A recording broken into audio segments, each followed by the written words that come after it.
ভাই, জিয়াউর রহমানকে ব্লেম দিয়েন না কোনো রকম। জিয়াউর রহমান বাংলাদেশের শ্রেষ্ঠ মুক্তিযোদ্ধা ছিলেন। বঙ্গবন্ধুর পক্ষে উনি স্বাধীনতার ঘোষণা দিয়েছিলেন। হ্যাডম লাগে। জিয়াউর রহমান হইতে হলে বা জিয়াউর রহমানকে বুঝতে হলে হ্যাডম লাগে। 1971-এর 26শে মার্চ একজন সেনা কর্মকর্তা হয়ে স্বাধীনতা ঘোষণা করতে হ্যাডম লাগে। জিয়াউর রহমানের সে হ্যাডম ছিল। যদি জিয়াউর রহমান দেখতেন যে বাংলাদেশ স্বাধীন হয়নি, তাহলে কি হতো? বাংলাদেশ যদি স্বাধীন না হতো, তাহলে আজকের জামাতিরা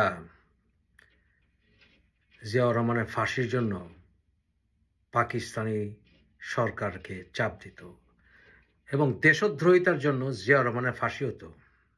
জিয়াউর রহমান যুদ্ধ চলাকালীন সময়ে বিদেশি মিডিয়াতে সাক্ষাৎকার দিয়েছিলেন। যুদ্ধ চলাকালীন সময় হ্যাডম লাগে।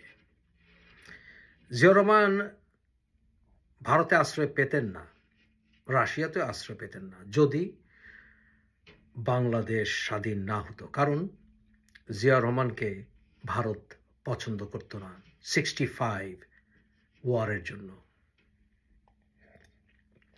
জিয়াউর রহমান হতে হলে হ্যাডম লাগে রে ভাই। তাহলে ভারতে আশ্রয় পেতেন না, রাশিয়াতে আশ্রয় পেতেন না, চায়না, আমেরিকা, ইউরোপ কোথাও জিয়াউর রহমান আশ্রয় পেতেন না। কারণ ওই সময় পুরো পশ্চিমা বিশ্ব পাকিস্তানের পক্ষে ছিল। কোনো মুসলিম দেশে জিয়াউর রহমান আশ্রয় পেতেন না, কারণ প্যালেস্টিনিয়ানরা পর্যন্ত আমাদের বাংলাদেশের স্বাধীনতার বিরুদ্ধে ছিল। সবাই ছিল পশ্চিম পাকিস্তানের পক্ষে। তাহলে বাংলাদেশ স্বাধীন না হলে জিয়াউর রহমানকে ওরা ফাঁসিতে ঝুলিয়ে দিত। কথা কি ভুল রে ভাই? কথা ভুল না। তাই জিয়াউর রহমান হতে হলে হ্যাডম লাগে। যে হ্যাডম কারো ছিল না, কোনো সেক্টর কমান্ডারের ছিল না, এমনকি এমএজি ওসমানীরও ছিল না। জিয়াউর রহমান সেই 26শে মার্চে বঙ্গবন্ধুর পক্ষে স্বাধীনতা ঘোষণা না করলে মুজিব সরকার, ওরাও তড়িঘড়ি করে মুজিবনগর সরকার গঠন করতো কিনা আমার সন্দেহ আছে। জিয়াউর রহমানকে অপমান করবেন না। He is my hero, my superstar. বঙ্গবন্ধুকে যেমন ভালোবাসি, জিয়াউর রহমানকে ভালোবাসি। জিয়াউর রহমানের সাথে তুলনা হয় না, বঙ্গবন্ধুর সাথে তুলনা হয় না। জিয়াউর রহমান স্বাধীনতার পরে বলতে পারেন যে উনি মুক্তিযোদ্ধাদের ঝুলিয়েছিলেন। ঝোলানো দরকার ছিল।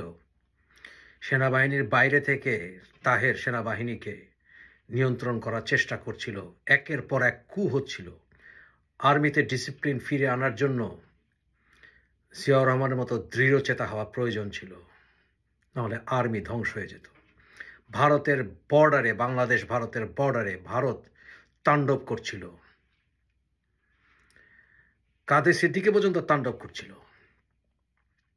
তখন পুরো বাংলাদেশের সেনাবাহিনীকে নিয়ন্ত্রণ করার জন্য জিয়াউর রহমানের মতো দৃঢ়চেতা মানুষ দরকার ছিল। মুক্তিযোদ্ধাদের তো বঙ্গবন্ধুও হত্যা করেছিলেন, প্রয়োজন ছিল। কারণ জাসদ বাহিনী তাণ্ডব শুরু করেছিল সারা বাংলাদেশে গুম খুন রাহাজানি করে বেড়াচ্ছিল জাসদ। ভুলে গেলে চলবে না। রমনা ম্যাসাকার সম্পর্কে জানেন? সেই রমনা ম্যাসাকারে গুলিবিদ্ধ হয়েছিল ইউনু, আসম আব্দুর রব, ওরা সবাই অপারেশন চালিয়েছিল হোম মিনিস্টারের বাড়িতে। টার্গেট ছিল বঙ্গবন্ধুকে হত্যা করা আলটিমেটলি। তাই বঙ্গবন্ধুও সিরাজ শিকদার এবং ওদেরকে শিক্ষা দিয়েছিলেন। মুক্তিযুদ্ধ হয়েছে তো সো হোয়াট? বঙ্গবন্ধুর হত্যাকারী তো মুক্তিযোদ্ধা, সো হোয়াট? তাই জিয়াউর রহমান হতে হলে বাঘের বাচ্চা হওয়া লাগে। জিয়াউর রহমান বঙ্গবন্ধুর হত্যাকারীদেরকে ইনডেমনিটি দিয়ে দেশের বাইরে পার করে দিলে উনি তো বঙ্গবন্ধুর চয়েস শফিউল্লাহকে অ্যাম্বাসেডর বানিয়েছিলেন। ওই সময় ন্যাশনাল রিকনসিলিয়েশনের জন্য ওদেরকে পার করে দেওয়া দরকার ছিল। কিন্তু জিয়াউর রহমান কিন্তু বাংলাদেশে শেখ হাসিনাকেও ফিরিয়ে এনেছিলেন। আনেন নাই? এনেছিলেন। জিয়াউর রহমান হতে হলে হ্যাডম লাগে রে ভাই। আর জিয়াউর রহমানের কারণেই এই বঙ্গবন্ধুর হত্যাকারীরা আলটিমেটলি বাংলাদেশের রাজনীতিক ময়দান পায় নাই। রাজনীতিতে বিএনপিতে পুনর্বাসিত তারা হয় নাই।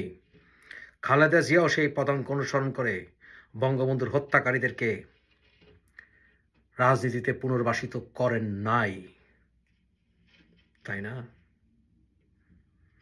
পুনর্বাসিত করেছিল এরশাদ হারামজাদা, যে এরশাদ এই ফ্রিডম পার্টিকে প্রশ্রয় দিয়েছিল।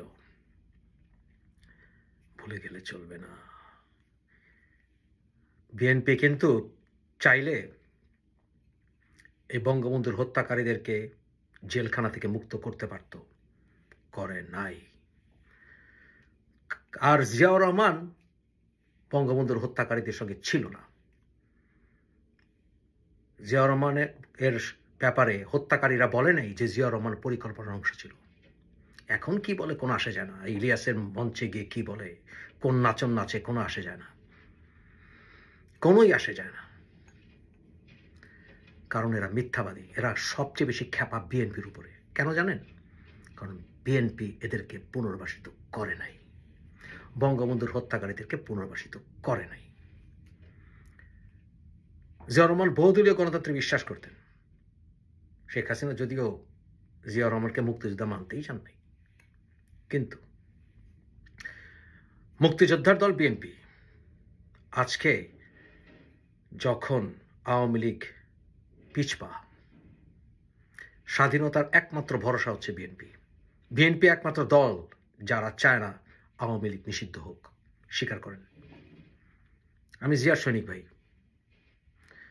তাই আমি বহুদলীয় গণতন্ত্রে বিশ্বাস করি। আমি বিশ্বাস করি আওয়ামী লীগ বিএনপি একসাথে হতে হবে এই স্বাধীনতা বিরোধী শয়তানদেরকে মোকাবেলা করার জন্য।